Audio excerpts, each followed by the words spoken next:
I'ma try to open up one of these models. Houston is known for its R&B and rap culture. Over the years, it has become more and more popular. But there's an underground movement in Houston that we don't know, where a genre is just as big. I fucking love this band.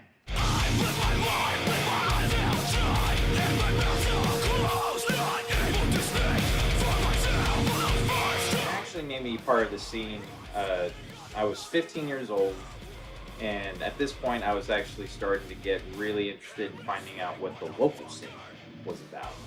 I saw the raw talent that our music industry had. There's been like Inner Image, Saturate, Five Eyes Wide at the time.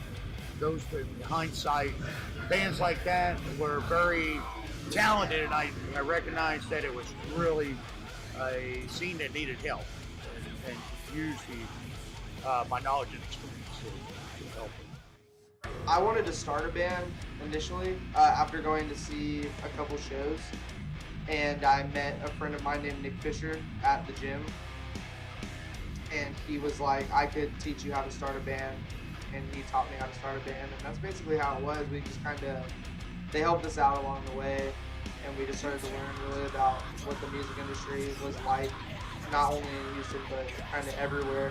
Although metal and punk has been around since the 1970s, over the years it has branched off into other genres, such as pop punk, deathcore, metalcore, and grindcore.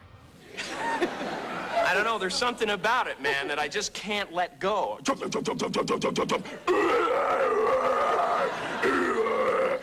There's a lot more bands.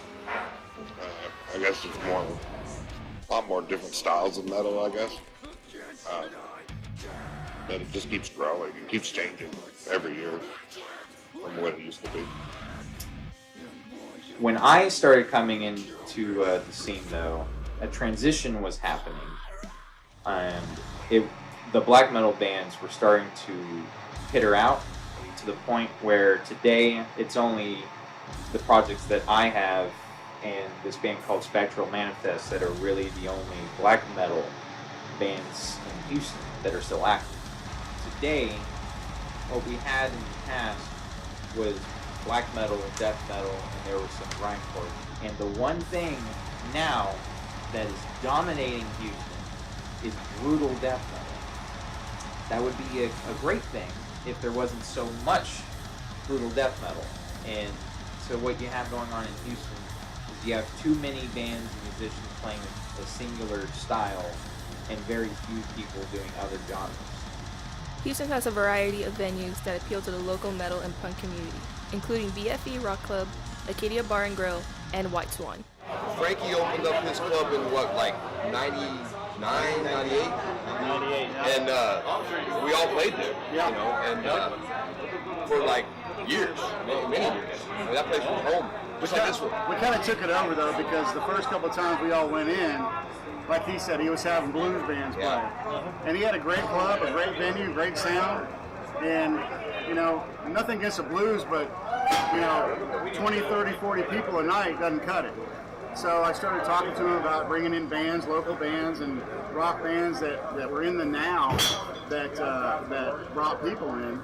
And we started working together on that, and, you know, he built on it, and he's doing a great job with it now. He took it over himself and doing a great thing right now for all of us. We have some deathcore and metalcore bands playing sporadically around here, and what that essentially means is that you have fewer and fewer people going to these shows.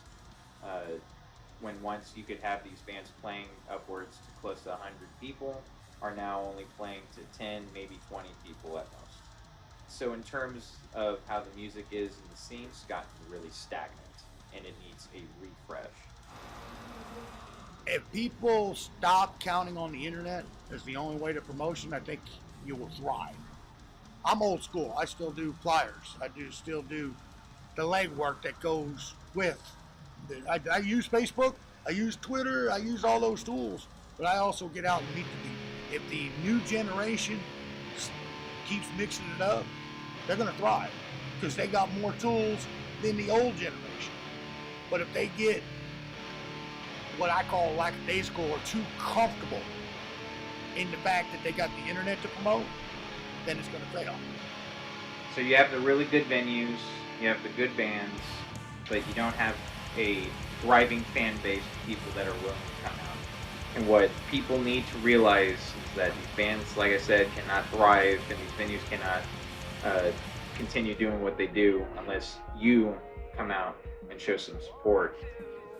There are great people in the scene. All the musicians that I know of in these bands are very nice, very personable people, despite how evil and demented they may seem on stage. They're actually funny, very nice, and talkative, and they will talk to you forever and ever for the entire night, simply because they're just so happy that you would come out and show support for us.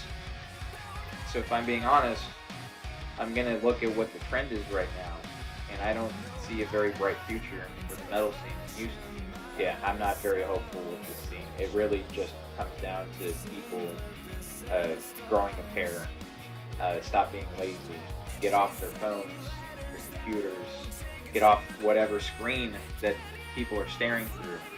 Go out, enjoy yourself, have fun, go party, go see a show, meet new people. Everything's there for you to do it, but you have to be willing to push yourself to do these things and actually go out and, in my opinion, experience a healthy way of living your life. People can say that metal is dead or that punk is dead.